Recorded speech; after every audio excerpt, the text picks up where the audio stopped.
Ya, agak bingung sih mulai dari mananya sebenarnya. Tapi perkenalkan diri dulu dong. Oke, nama saya Irsyad Yunan Hilmi, bisa dipanggil Irsyad. Saya dari alumni Ilmu Komunikasi angkatan 2016. Angkatan 2016. Berarti seangkatan sama ini ya, Kak Refma. Iya, Refma, seangkatan. Bareng juga yudisiumnya sama dia. Benar. Oke.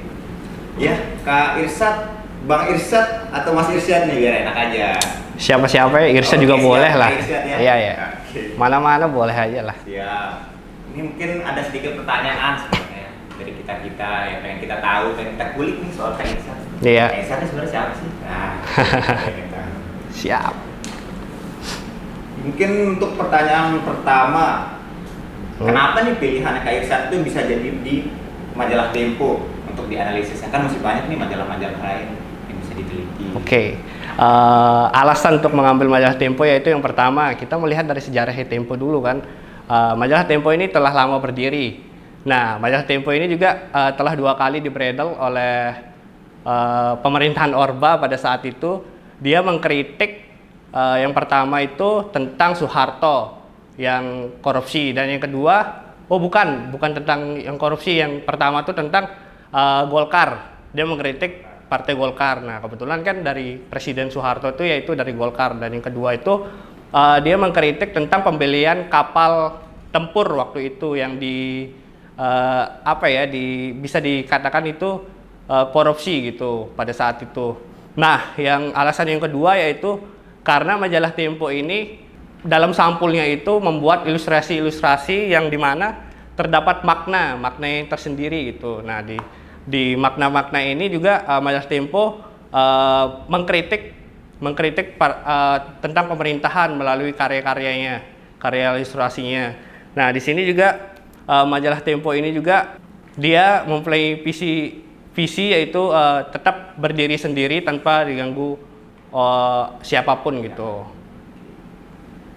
Yang kakak analisis itu terkait semiotika pers atas cover majalah mingguan Tempo, Janji Tinggal Janji, edisi ke-16 22 September 2019. Ya, betul. Berarti yang udah saya dengar tadi agak bersinggung juga sama masa Orba ya?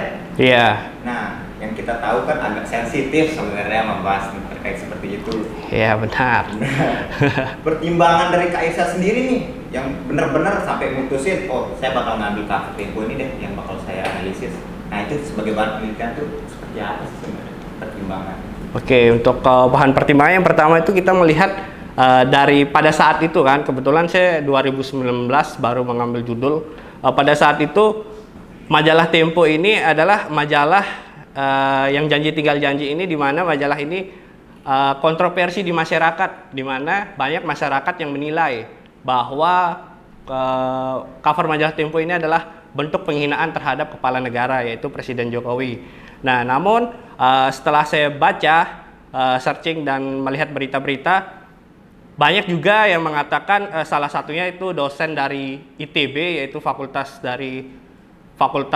Seni Rupa dan Desain, yaitu Acep Saidi. Dia menilai bahwa sampul majalah Tempo ini tidak sama sekali menghina kepala negara. Nah, jika kita lihat nanti sampul majalah Temponya mungkin bisa ditampilkan atau di mana gitu.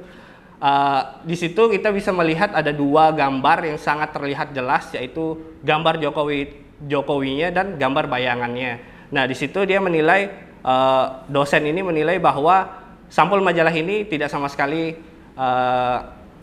menghina kepala negara. Nah, ya menyinggung. Nah, di situ juga dijelaskan setelah saya searching juga, menurut salah satu pegawai pers atau saya lupa namanya, itu dia menilai bahwa sampul majalah Tempo ini juga tidak sama sekali menghina kepala negara. Itu bentuk kritikan dinamika sosial dalam perpolitikan di Indonesia. Nah, di sini juga pihak persnya juga mengatakan bahwa masyarakat tidak terlalu membesar-besarkan apa yang sedang terjadi pada saat itu gitu. Oke, bisa sih diambil. Mungkin dari kita lihat mungkin banyak juga cover-cover dari Tempo, majalah Tempo ini yang agak menyinggung pihak-pihak lain. Bisa situ. Dan sebenarnya agak riskan juga sebenarnya menurut saya membahas itu lebih dalam itu. Nah, dari banyaknya cover majalah Tempo nih Kak, kenapa bisa milih cover yang itu? Ya itu awalnya itu karena kontroversinya itu kok. Waktu dia keluar dia kontroversi, setelah seminggu dia keluar kontroversi, terbitlah sampul majalah Tempo edisi revisi. Yaitu di situ jika kalian bisa cari mungkin ya itu karena untuk pertama kalinya yaitu keluar sampul edisi revisi, tapi langsung disanggah oleh pihak Tempo-nya. Dari ketua redaksinya mengatakan bahwa majalah Tempo tidak sama sekali mengeluarkan sampul majalah revisi tentang Jokowi ini. Nah juga terkait sampul majalah Tempo ini juga dia itu menyinggung kepala negara dan banyak kontroversi di masyarakat. Seperti itulah tentunya pada yang seringkali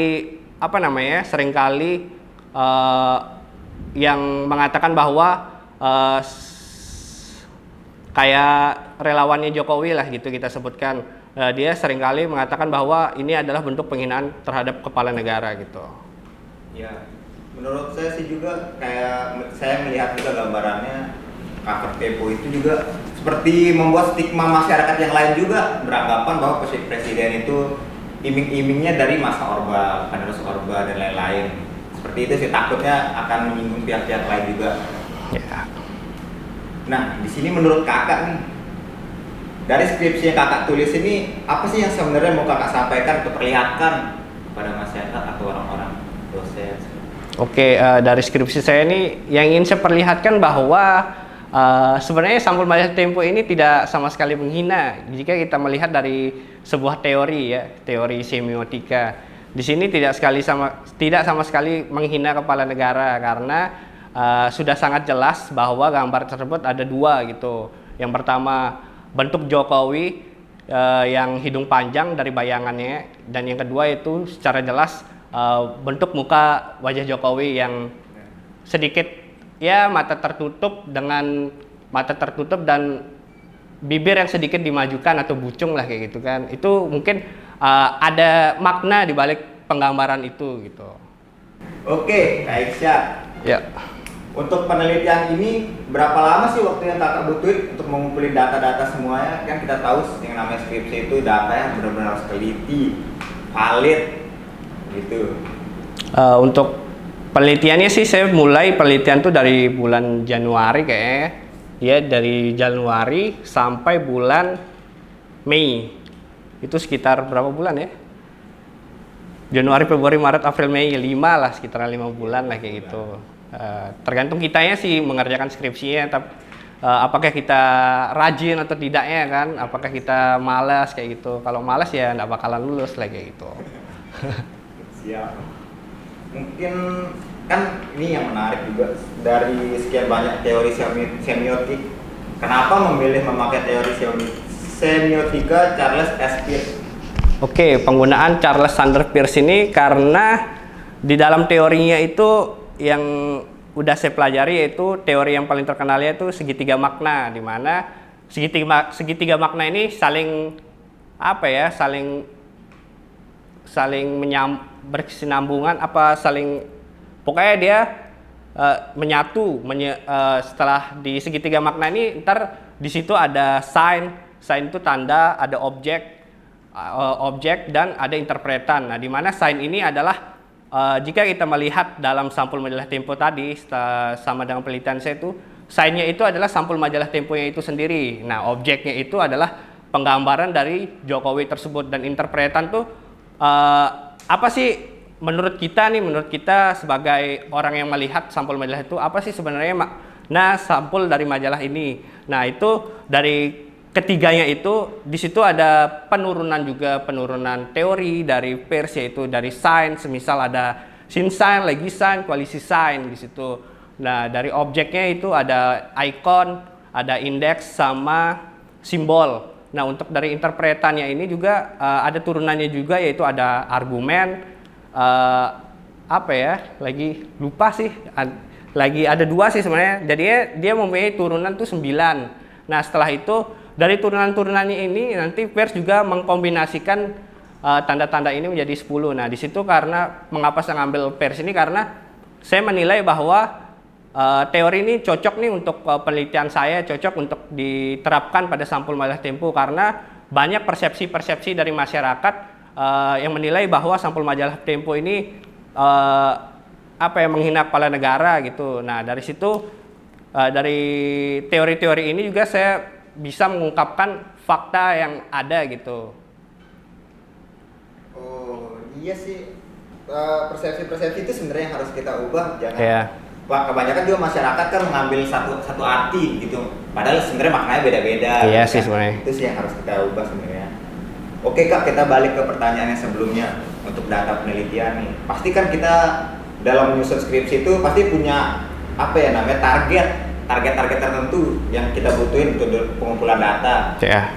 Kalau menurut Kak Irsa sendiri, Kak Irsa membutuhkan beberapa waktu untuk mengumpulkan data itu, targetnya nih. Sebenarnya untuk mengumpulkan data itu targetnya sih sebenarnya 1 bulan gitu waktu untuk pengerjaan skripsinya. Tapi karena saya sendirinya agak malas karena untuk pengumpulan datanya sih sebenarnya ada di majalahnya itu gitu. Majalahnya itu karena itu sumber data dari yang bisa kita dapat gitu. Nah, tapi karena saya malas dan ya begitulah jadinya terhambat sampai ya 5 bulanan lah gitu. Penyakit skripsi biasanya. Ya malas.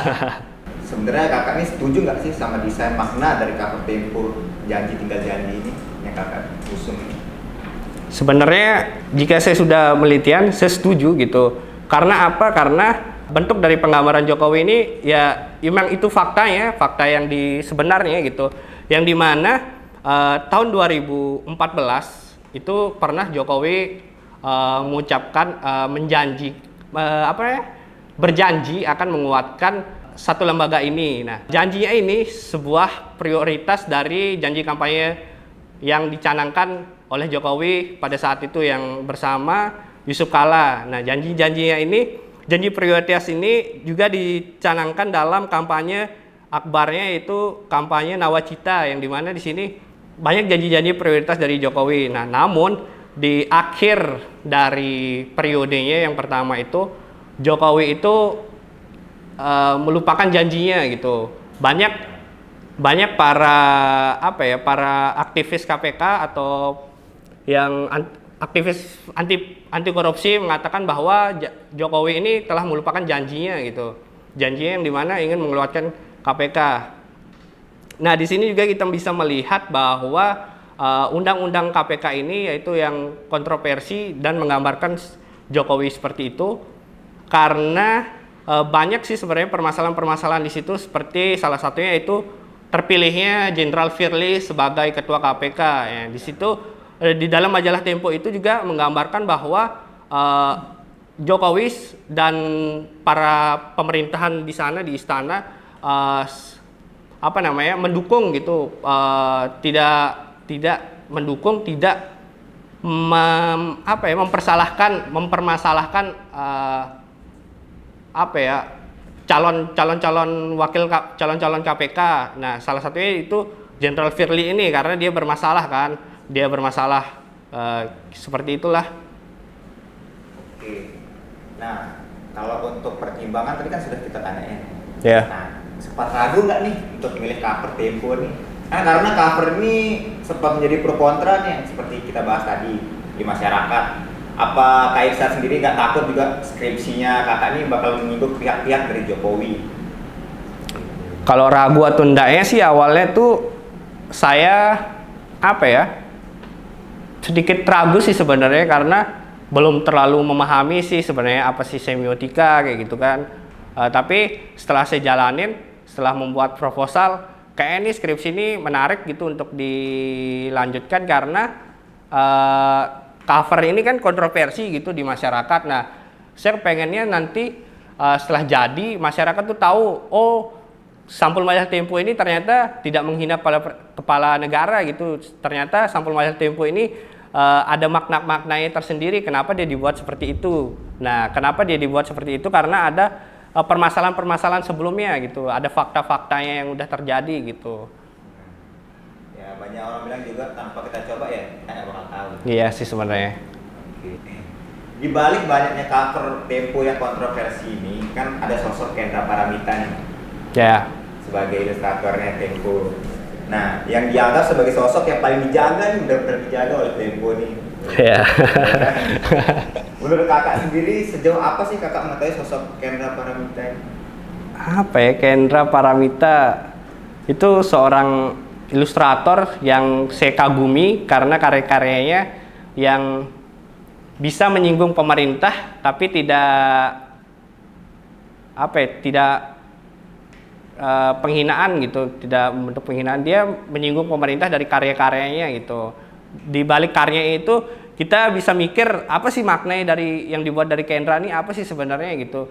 Dari situ kita juga bisa belajar, oh ya ini loh yang cara ilustrator menyinggung pemerintah gitu. Untuk Kendra-nya sih juga setelah itu saya sudah DM sih, direct message dari Instagram juga orangnya baik gitu, terbuka untuk menjawab pertanyaan-pertanyaan saya, membantu dalam skripsi saya gitu, menyelesaikan skripsi saya gitu. Berarti Mas Kendra ini termasuk yang sebagai yang membantu Kak Irsa sendiri ya?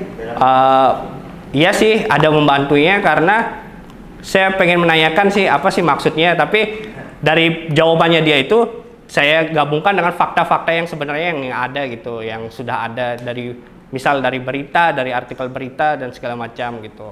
Nah, dan dia juga pernah bilang kan menyuarakan kritik tidak melulu harus melalui tulisan. Iya gitu. Biar gambar yang berbicara. Iya, benar.